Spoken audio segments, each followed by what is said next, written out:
Bjaurusis ančiukas. Anderseno pasakos motyvais.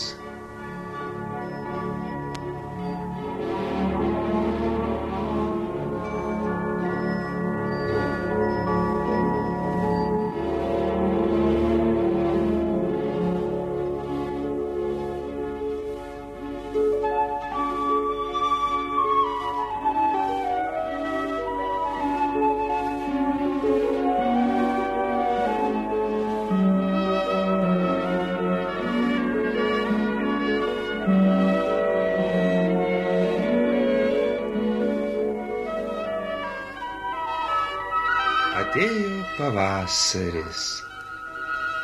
Gražu ir malonu buvo gamtoje.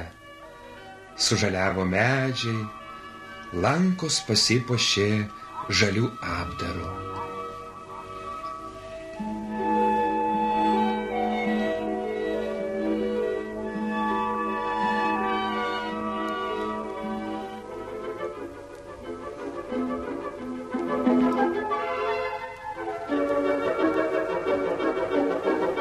Ką tu pasakysi apie mažylius? Jie nepaprastai puikūs.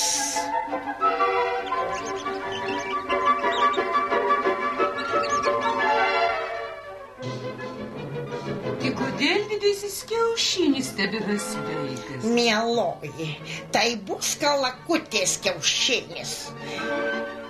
Panašiai taip ir mane kartą apgavo.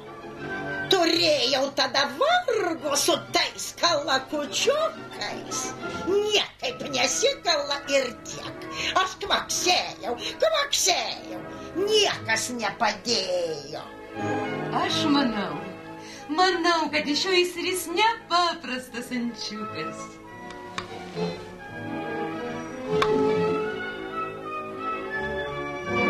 Kaip gera, kaip šviesu. Koks didelis pasaulis. Koks jis didelis ir bjaurus. Visai nepanašus į kitus. Koks didelis. Koks bjaurus.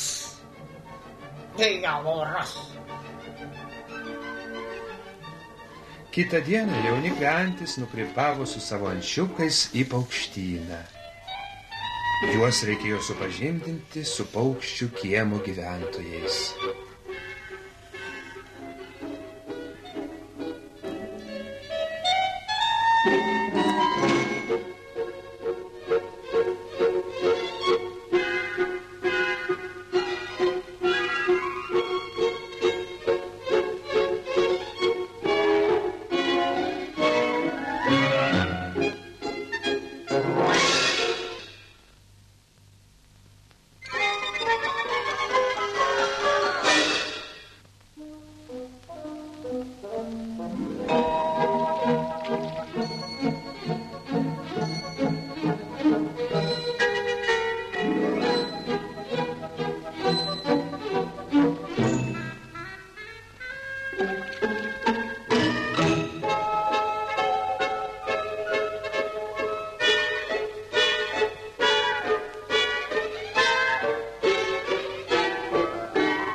Čia ne kalakučiukas. Jis štai kaip gražiai plaukia.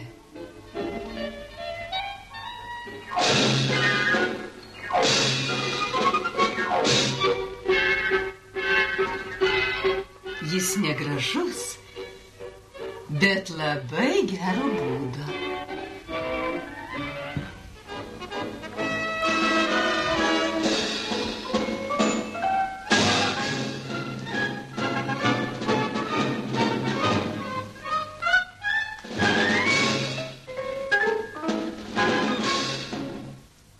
Paukščių kieme gyveno dar viena drūta ispaniška antis. Ji čia buvo pati vyriausia. tuojau aš jūs supažindinsiu. Štai su ta ispaniška antimi. Matote, ant jos kojos mėlynas raikštelis. Ji to skiriasi iš visų. Nusilenkite jai ir tarkite kre-kre. Na, štai dar vienas polkas. Lyg be jų čia mūsų maža būtų. O vienas, koks negražus. Mes jo nepakęsime.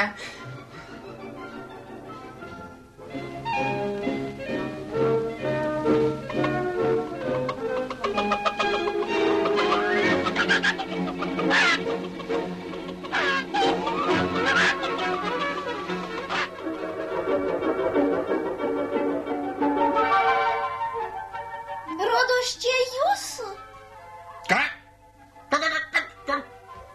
Toks įžalus? Kas čia atvedė tokį bjaurų?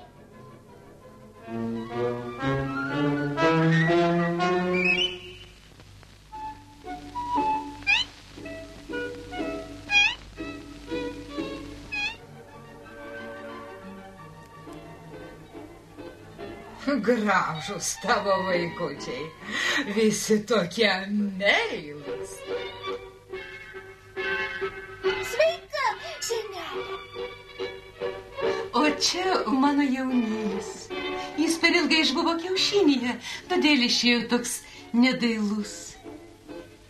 Na, sakyk, kriak. Jis iš tikrųjų nepanašus į tave. Kažkoks kalakučiukas.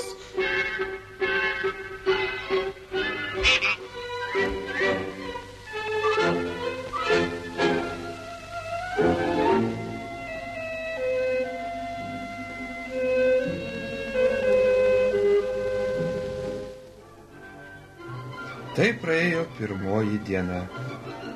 Bet toliau dar blogiau buvo. Visi juokėsi iš nelaimingojo ančiuko ir varė jį iš savo tarpo. Koks tu paukštis? Aš ančiukas. Koks gi tu ančiukas? Tu kalakučiukas. Ir keliauk iš čia, kol sveikas pas savo kalakučiukus.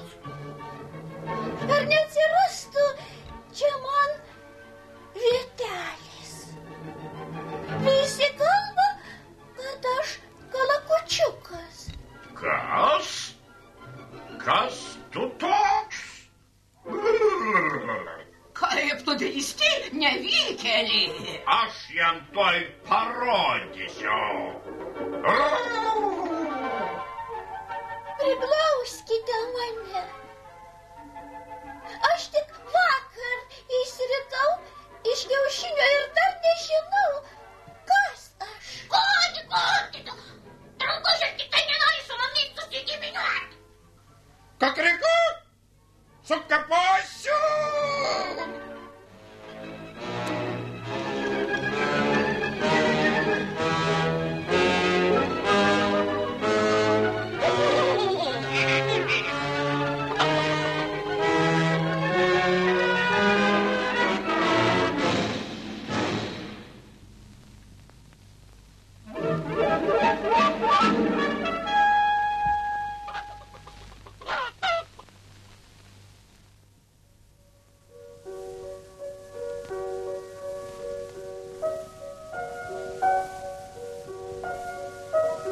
Ilgai klajojo vargšas ančiukas, ieškodamas prieglobsčio. Jis niekaip negalėjo suprasti, kodėl paukščių kiemo gyventojams jis pasirodė nevykėlis, kodėl visi šaipėsi iš jo ir vijo jį lauk iš savo tarpo.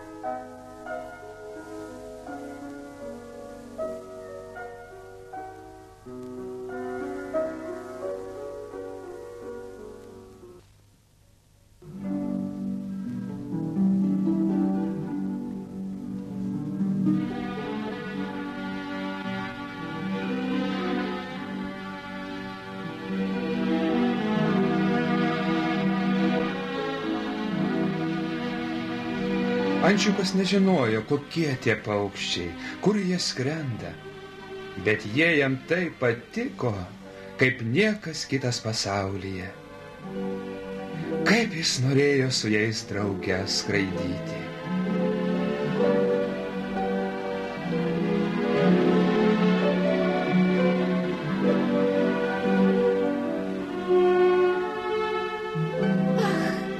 Kodėl aš gimiau toks bjaurus?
Aš jūsų nevarginsiu. Ar tu gali dėti kiaušinius? Ne. Tai gal mokti murkti? Štai taip. Mur, mur. Nemoku. O gal moki žiežervas leisti? Štai taip. Štai taip. Oi, ne. Tai ir keliauk sau sveikas, jei nieko nemoki.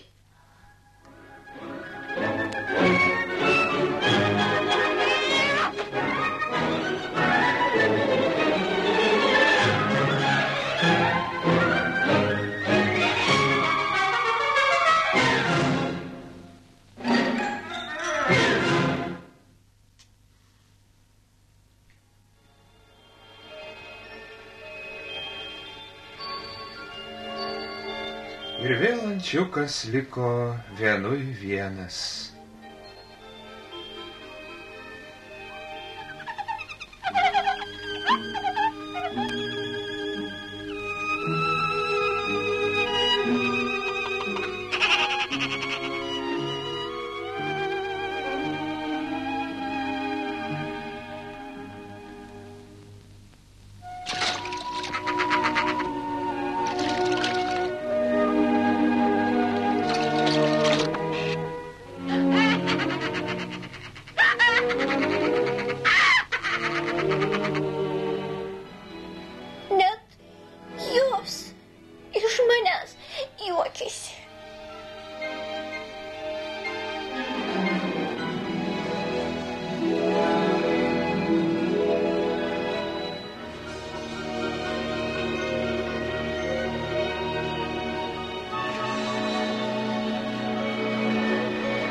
Šioje oloje, miško ežero pakrantėje, ir įsikūrė vargšas ančiukas. Jis labai vienas liūdėjo, silvartavo, net bijojo pasirodyti kam nors akyse. Tik naktimis, kai niekas nematė, išlįsdavo iš olos ir plačiai skleidęs sparnus skraidydavo. Vos tik pradėjo švisti, ančiukas vėl pasislėpdavo.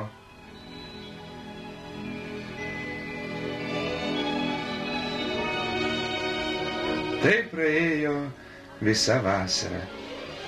Per tą laiką jis užaugo, sustiprėjo ir tiesiog nebegalėjo pakęsti vienatvės.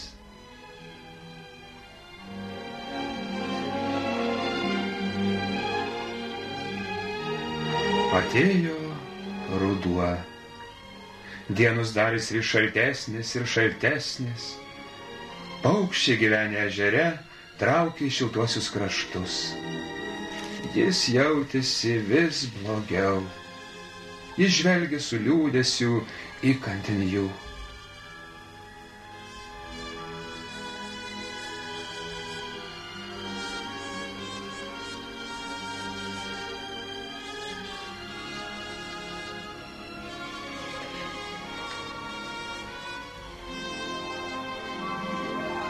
Štai vieną šaltą rudens rytą jis vėl išvydo nuostabius paukščius. Jie ruošėsi tolimon kelionėn. Taip, ir visai galima sušalti.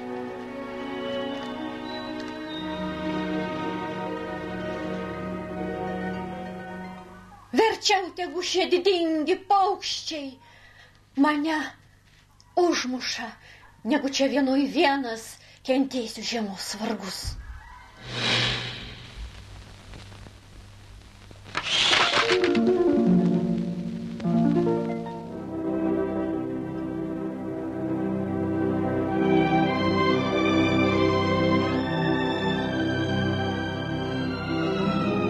Jaunusis ančiukas net nesvajojo apie tokį begalinį džiaugsmą.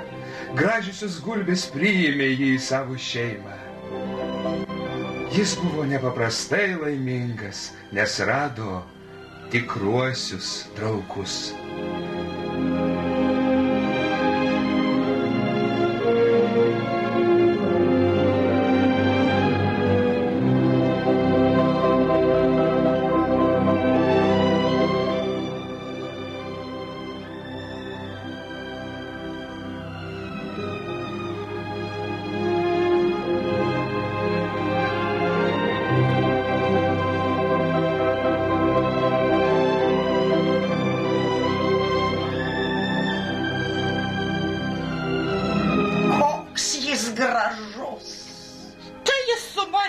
Pasisveikino.